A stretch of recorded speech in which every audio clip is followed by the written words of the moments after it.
You ever have one of those moments where something just feels off? You're driving home, half on autopilot, maybe thinking about what's for dinner, maybe humming along to the radio. And then, out of nowhere, something flashes in your peripheral vision. Your stomach drops. A kid, on the side of the road, barefoot, terrified. For a split second, time freezes, but then, you keep going. You tell yourself it's probably a prank, or that someone else will stop. Because honestly, what are you supposed to do? But what if that moment, your moment, was the only chance someone had? Hey, real quick, that feeling when a story haunts you, we chase it.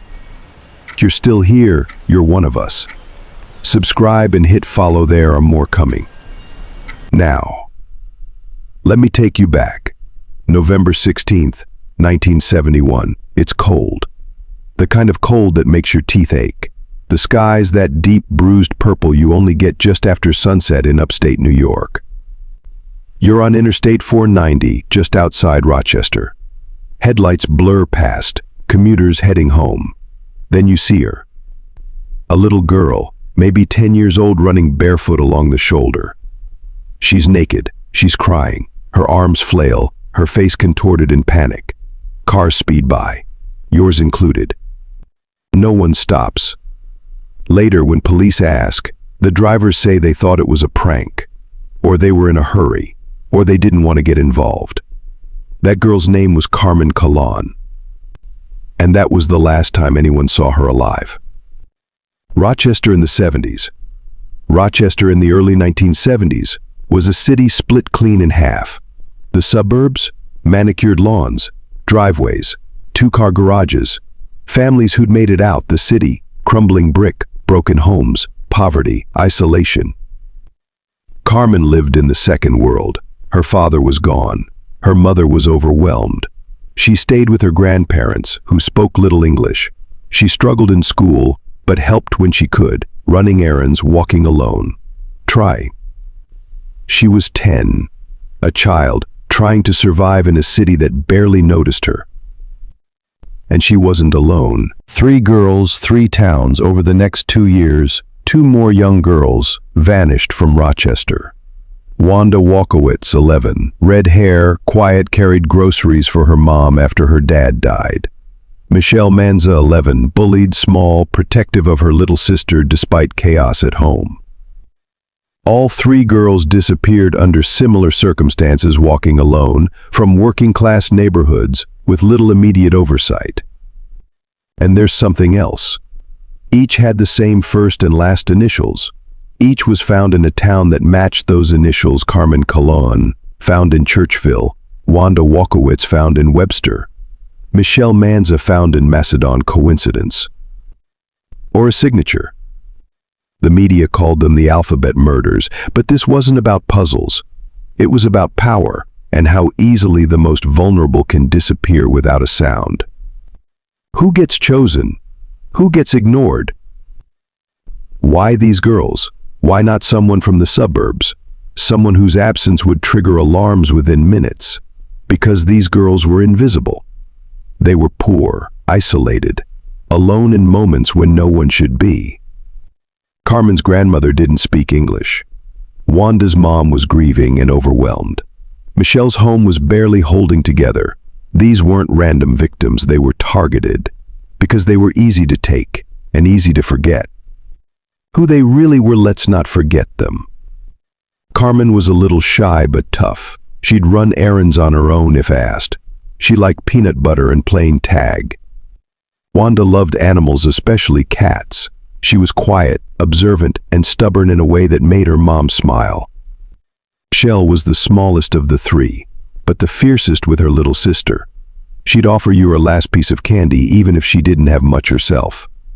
They were kids, not cases. They laughed, they cried, they had dreams, and they were failed. By everyone. The investigation. Leads and dead ends. The police took it seriously. Hundreds of interviews, FBI profilers, suspects questioned. Carmen's own uncle was investigated, but he died before anything could be proven. Years later, California serial killer Joseph Naso came under suspicion. He also killed girls with double initials. But DNA ruled him out. Kenneth Bianchi, the hillside strangler, grew up in Rochester, but nothing connected him definitively. One local psychiatrist, Dr. David Barry, described the killer as obsessive, perhaps ritualistic. But here's the thing. The killer didn't have to be a genius. He just needed a city willing to look away. The bystander effect. You've heard of the bystander effect, right? It's that awful little glitch in our psychology, where the more people who witness something terrible, the less likely anyone is to step in. Everyone assumes someone else will. When Carmen ran down the highway, dozens saw her. No one stopped. When Wanda talked to a man in a car outside the store, someone noticed. They said nothing. When Michelle was seen at a hamburger stand with a man who had dirty hands, someone remembered his face. But not his license plate. Every time someone saw something. Every time it wasn't enough. The mirror and the question.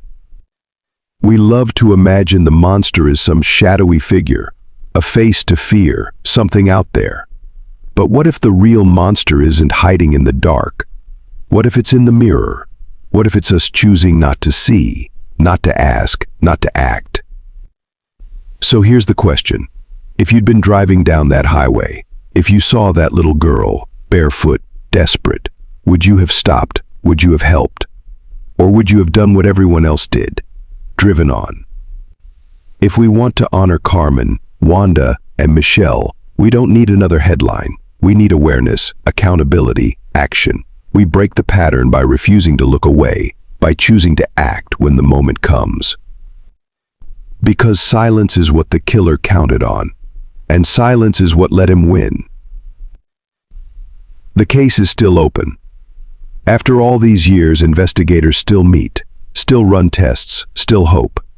But for the families, the pain never closed.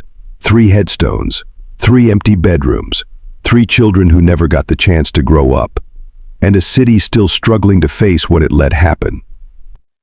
So next time that moment comes, when something feels off, when a child looks scared, when your gut twists, don't look away. Because monsters don't just lurk in shadows. Sometimes they hide in silence.